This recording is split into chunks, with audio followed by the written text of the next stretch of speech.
Bersama kita saat ini sudah ada narasumber kita, Bapak Dr. Bambang Nursena, didampingi oleh Ibu Syafa, dan kita akan segera menjawab pertanyaan-pertanyaan yang belum sempat terjawab pada webinar kemarin.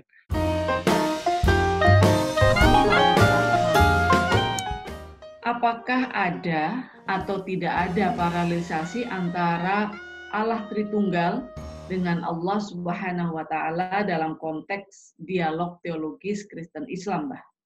Ya, saya kira begini, baik tauhid Islam, khususnya kalau kita bicara tentang sejarah ilmu kalam, dengan iman Kristen, itu kan memang sebetulnya ada paralel dalam sejarah keberdampingannya, ya. Penggunaan istilah-istilah yang dipakai ilmu kalam itu sebelumnya sebetulnya secara bersama-sama, sudah bersama-sama dipakai oleh para teolog Kristen yang berbahasa Arab. Jadi misalnya Theodor Abukuro. Theodor Abukuro itu banyak sekali belajar dari Yuhanna Mansur ad-Dimashqi dari Damaskus atau John of Damascus. Itu lahirnya tahun 645.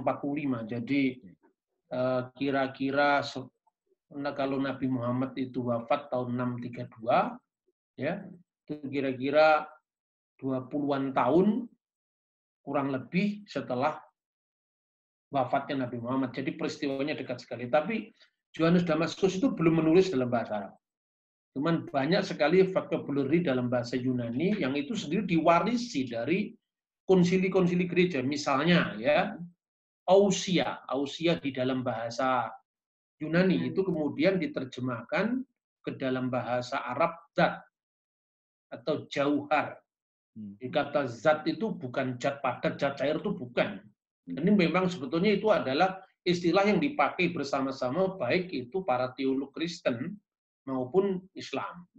Kemudian kata sifat dalam ilmu kalam Islam itu sebetulnya sejajar dengan kata idiotetes, dan kata idiotetes itu juga dipakai oleh misalnya penulis Theodor Abukuro, Abu Ra'itah Al-Tikriti, Abdul Masih Al-Kindi, banyak sekali sebetulnya. Nah, contoh-contoh seperti itu membuktikan bahwa sebenarnya ada asumsi dasar antara kedua agama. Pertama-tama hendak menegaskan bahwa firman Allah itu kekal, tidak diawali oleh waktu. Tidak diawali oleh waktu.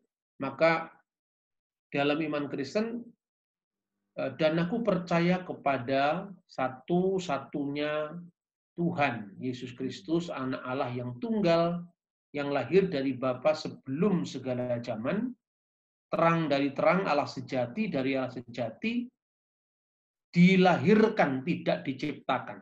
Genitum non factum. Diterjemahkan di dalam bahasa Arab, al-mauludu ghairul makhluk.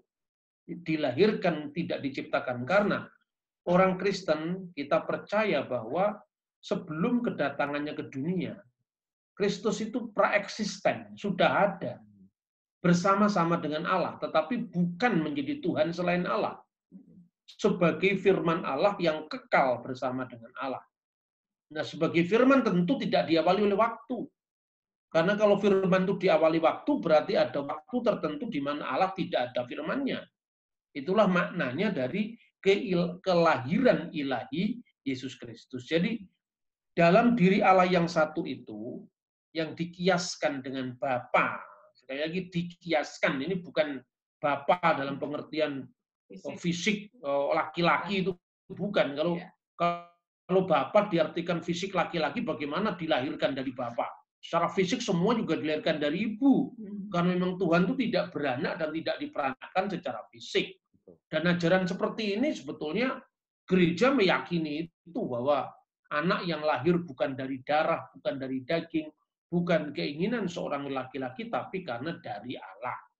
Jadi itulah makna anak Allah itu. Kemudian firman Allah itulah anak Allah yang kekal, yang berdiam dalam wujud Allah yang kekal. Wujud atau eksistensi Allah itulah yang di dalam bahasa iman Kristen disebut Bapa. Di dalam Allah Bapa yang satu itu ada firman-Nya yang kekal, yang dikiaskan putra Allah. yang lahir dari bapa sebelum segala abad, tanpa ibu, karena memang Allah itu tidak beranak dan tidak diperanakkan. Kemudian Roh Kudus itu bukan malaikat Jibril, bukan wahyu suci, bukan makhluk, bukan. Roh Kudus itu adalah sumber hidup dalam diri Allah, maupun yang menyalurkan kehidupan itu bagi seluruh ciptaan. Makanya Roh Kudus itu kekal, karena Roh Kudus itu rohnya Allah. Gambaran paling sederhana, seperti manusia, ada pikirannya dan ada rohnya. Begitu juga Allah sejak kekal sampai kekal berada bersama-sama dengan firman dan rohnya. Makanya dalam kitab Taurat sudah disebutkan itu, awal kita membaca kitab Taurat, nggak usah baca Injil dulu, itu sudah ada. Bereshit bara Elohim et hasamayim ve et sa'aret. Pada mulanya Allah menciptakan langit dan bumi. Viha aret hayyetah tohu wa bohu wa hosek alfenetehom wiruah Elohim merakefet alfenehamayim. Dan bumi itu belum berbentuk, gelap gulita menutupi samudera raya, dan ruah Elohim, roh Allah, merah kefet alfinihamayim, melayang-layang di atas permukaan air. Itu artinya apa? Gerak dinamis Tuhan dalam penciptaan melalui rohnya. Gitu loh. Maka planet-planet bisa bergerak pada orbitnya masing-masing karena digerakkan oleh rohnya tadi. Nah kemudian wa yomer Elohim, berfirmanlah Allah, yehi or wa yehi or, jadilah terang, maka terang itu jadi. Di sini dalam aktivitas penciptaan pun ada Allah, firman-Nya dan rohnya. Nah, paralelnya kira-kira di mana? Kalau boleh saya singgung sedikit, dalam ilmu kalam itu ada yang disebut sifat datiyah. Sifat datiyah itu adalah sifat apa? Sifat yang berbicara tentang self-nya Tuhan, dirinya Tuhan. Jadi apa sih artinya dat? Dat itu bukan zat cair, zat padat, bukan itu. Misalnya huwa datuhu, himself, ya. Jadi dia sendirilah. Jadi kedirian Tuhan, self-nya Tuhan itulah. Maka kalau di dalam ilmu kalam dikatakan Tuhan itu ada, itu saja kan? Adanya bagaimana? Dijelaskan. Dijelaskan dalam sifat salbiyah. Tuhan itu ada, misalnya kidam, bako, mukulafatul khawadis, iyamuhu binafsihi, wahdaniyah misalnya ya. Itu artinya apa? Tuhan itu ada, tapi adanya Tuhan kan nggak sama dengan adanya makhluknya. Kita ada diawali dari ketiadaan. Manusia diciptakan dari tidak ada menjadi ada. Tapi Tuhan dari kekal sampai kekal tidak pernah tidak ada. Makanya Tuhan itu disebut dengan Dia yang ada, yang sudah ada, dan yang akan datang. Wehu, huweh, wehu, yihye. Yang akan datang, hayah, huweh, yihye. Yang datang, yang ada, yang sudah ada, yang akan datang, atau yafu, yang akan datang, yang akan ada, itu loh. Jadi Tuhan ada pada masa lalu, masa kini, dan masa depan. Tidak pernah ada ruang yang bisa menampung Tuhan. Tidak pernah ada waktu yang bisa melampaui Tuhan. Maka Tuhan itu di atas ruang dan waktu. Itu sifat yang disebut kidam dan bako. Dia tidak berakhir. Seluruhnya rusak binasa. Tuhan tidak rusak binasa. Karena apa? Dia berdiri sendiri. Kalau kita ini berdiri karena ketergantungan dengan orang lain, kita ada karena keberadaan ibu bapak kita. Maka Tuhan itulah causa prima, kalau bahasa filsafatnya begitu. Nah, maka Tuhan itu berbeda dengan ciptaannya. Tuhan itu berdiri sendiri dan selalu esa sifatnya. Bagaimana penjelasan ini kalau di dalam iman Kristen itu dijelaskan lewat misteri Tritunggal. Misteri Tritunggal itu adalah deskripsi tentang zat Allah. Deskripsi tentang hakikat ilahi itu.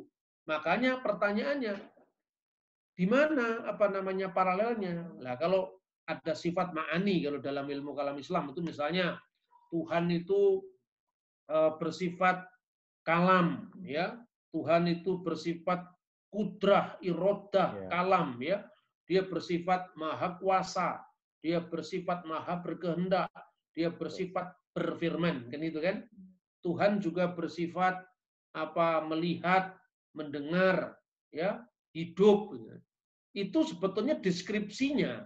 Tapi sesungguhnya kalau dalam iman Kristen, kalau paralel ya dikatakan Tuhan itu berbicara melalui apanya? Melalui firman-Nya. Tetapi dalam iman Kristen agak beda dengan dalam ilmu kalam, ya.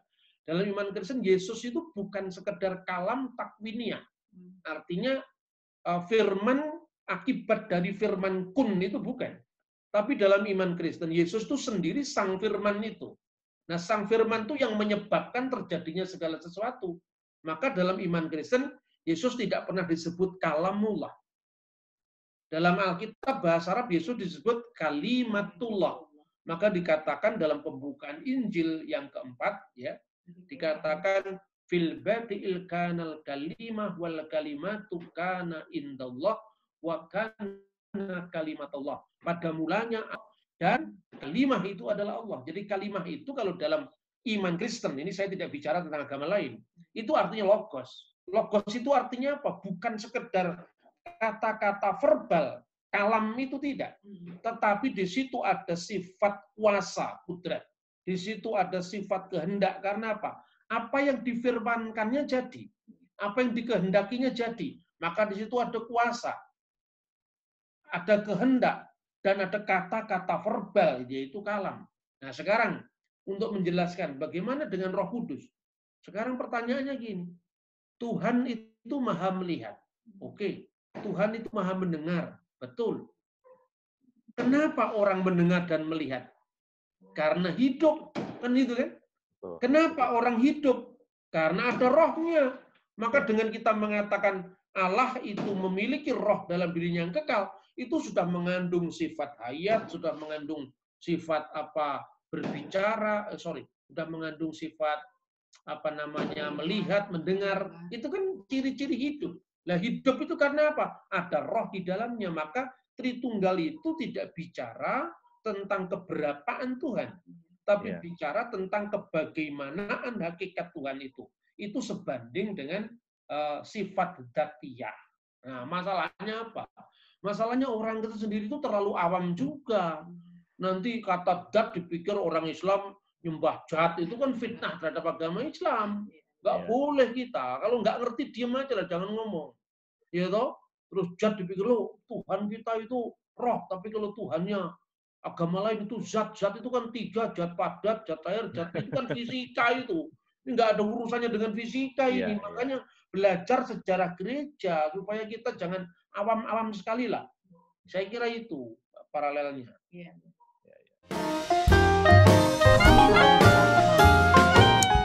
Terima kasih Bapak Dr. Nur Sena dan juga Ibu Syafa, dan juga buat pemirsa Jat TV yang sudah menyaksikan acara ini. Inilah acara Bapak Dr. Menjawab, edisi online, karena pandemi COVID-19 tidak memungkinkan kita untuk bisa menyiarkan seperti biasa, tapi kita berusaha untuk tetap menyajikan yang terbaik supaya kita semua juga bisa dilengkapi dengan hal yang terbaik juga pastinya.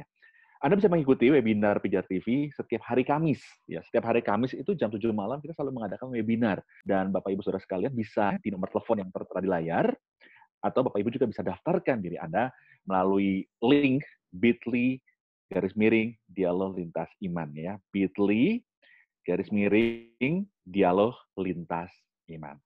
Oke, kalau karena itu saya Joe, Bapak Nur Sena dan Ibu Syafa, kami bertiga pamit undur. Dan kami selalu berharap bahwa apa yang disajikan melalui Bapak Nur Menjawab dan juga Pijar TV bisa memberkati kita semua. Tuhan memberkati.